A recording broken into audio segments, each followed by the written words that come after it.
Hello, welcome to media I. ഇന്ന് ഞങ്ങളുടെ ഇപ്പോൾ ഉള്ളത് ദി ഗ്രേറ്റ് സിംഗർ വിജയലക്ഷ്മി മാമാണ്. ഏറ്റവും വലിയ ഭാഗ്യം തന്നെയാണ് ആരാധക വൃന്ദങ്ങൾ എനിക്ക് ഉണ്ടാവുക എന്നുള്ളത്.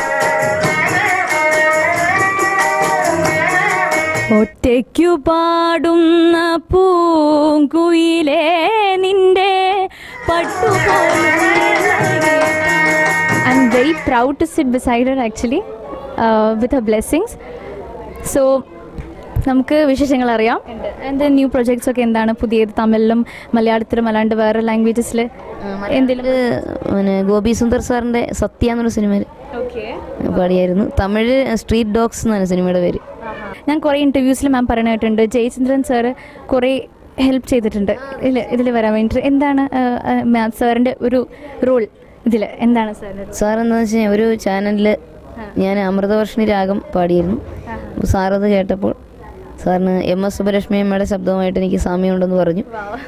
അപ്പോഴാണ് കമൽ സാർ ഒരു സിനിമ, ഒരു പഴയകാല ചിത്രം ഉണ്ട്, അതിൽ ഓപ്പണായിട്ട് തന്നെ പാടുന്ന ഒറിജിനൽ ആ ഒരു സ്ത്രീ ശബ്ദം വേണം എന്നാവശ്യപ്പെട്ടു. അപ്പോൾ സാറിന് എൻ്റെ പേര് തന്നെ സജസ്റ്റ് ചെയ്യാൻ തോന്നി. അതൊക്കെ ഈശ്വരാനുഗ്രഹമാണ്. അതുകൂടാതെ എനിക്ക് ഫോണിൽ കൂടി ക്ലാസ് എടുക്കുന്നു, ശാസ്ത്രീയ സംഗീതം പഠിപ്പിക്കുന്നു. സാറും ദാസേട്ടനും പഠിപ്പിക്കുന്നുണ്ട്. Kavalam Srikumar sir, Unnikrishnan sir, P Unnikrishnan sir, Sarath sir എല്ലാവരും പഠിപ്പിക്കും. ശ്രീരാം സാറ്, ബാലമുരളി സാറ് വരെയും പറഞ്ഞു തന്നിട്ടുണ്ട്. തരുമായിരുന്നു. അപ്പോൾ എന്താണ് ന്യൂ പ്ലേ ബാക്ക് സിംഗർ അല്ലേ, അവരോട് എന്താണ് പറയാനുള്ളത്? ഗുരുഭക്തിയാണ് പ്രധാനമായിട്ടും വേണ്ടത്. വിനയം ഇതൊക്കെ വേണം. ഒരു ഉപാസനയായിട്ട് എടുക്കുക, അല്ല ഒരു മത്സരമായിട്ട് കാണാതെ. അങ്ങനെയാണ് എപ്പോഴും വിദ്യാർത്ഥികളായിട്ടിരിക്കുക. ഒരിക്കലും വിദ്വാനാണെന്ന് തോന്നരുത്. അതൊക്കെയാണ് ദാസേട്ടൻ പറയുന്നത്. അങ്ങനെയാണ്. മുംബൈയിലെ ശ്രീനാരായണ മന്ദിര സമിതി സംഘടിപ്പിച്ച പ്രതിഷ്ഠാദിന വാർഷികാഘോഷത്തിൽ പങ്കെടുക്കാനെത്തിയ വിജയലക്ഷ്മി മീഡിയ ഐ ന്യൂസിനോട് വിശേഷങ്ങൾ പങ്കുവയ്ക്കുകയായിരുന്നു. കാറ്റേ കാറ്റേ നീ പൂക്കാമരത്തിൽ പാട്ടും മൂളി വന്നോ, പാട്ടും മൂളി വന്നോ, ഞാലിപ്പൂങ്കദളി വാഴ പൂക്കളിൽ ആകത്തെ നിറഞ്ഞോ, ആകത്തെ നിറഞ്ഞോ, ആറ്റ് നോറ്റ് ഈ കാണാമരത്തിന് പൂവും കായും വന്നോ, മീനത്തി വെയിലിൻ ചൂടിൽ തണുതണെ തൂവൽ വീശി നിന്നോ, തൂവൽ വീശി നിന്നോ. പരിമിതികളിൽ നിന്നും പൊരുതി നേടിയ വിജയയാത്രയ്ക്കിടെ മുംബൈയിലെ മലയാളികൾക്ക് ഭക്തിനിർഭരവും ഗൃഹാതുരത്വവും നിറഞ്ഞ സംഗീത സന്ധ്യ സമ്മാനിച്ച് വിജയലക്ഷ്മി മിന്നും താരമായി മാറി.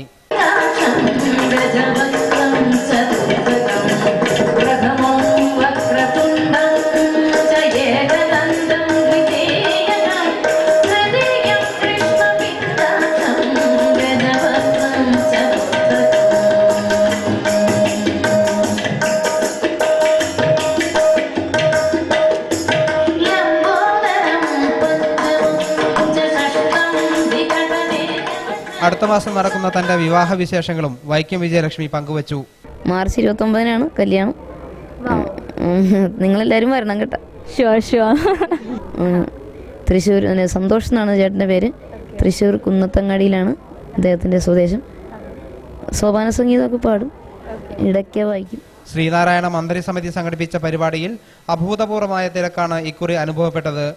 ഈ പ്രോഗ്രാം നമ്മളെ ഈ ശിവഗിരി തീർത്ഥാടനത്തിൻ്റെ ചുവട് പിടിച്ചുകൊണ്ടുള്ള ആദ്യത്തെ തീർത്ഥാടനമാണ്. നമ്മൾ 15 തീർത്ഥാടനം കഴിഞ്ഞു. പക്ഷേ ഈ തീർത്ഥാടനത്തിൻ്റെ പ്രത്യേകത ഗുരുദേവൻ നിഷ്കർഷിച്ച രീതിയിലുള്ള 4 വിഷയങ്ങൾ ചർച്ച ചെയ്തുകൊണ്ട് ഓരോ ദിവസവും 3 പ്രോഗ്രാം വീതം നടത്തിക്കൊണ്ട് 3 ദിവസം കണ്ടിന്യൂസ് ആയിട്ട് പ്രോഗ്രാം നടത്തുക എന്നുള്ള ഈ വർഷത്തെ പ്രോഗ്രാമിൻ്റെ പ്രത്യേകത.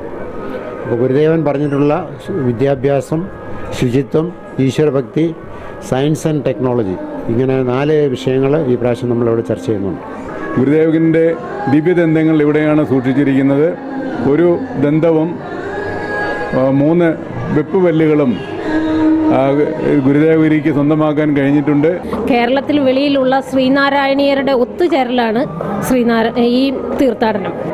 നമ്മൾ 26 യൂണിറ്റും മറ്റ് പല സംഘടനകളും ഏകോപിച്ച് നടത്തുന്ന ഒരു പ്രോഗ്രാമാണ് ഗുരുദേവഗിരി തീർത്ഥാടനം.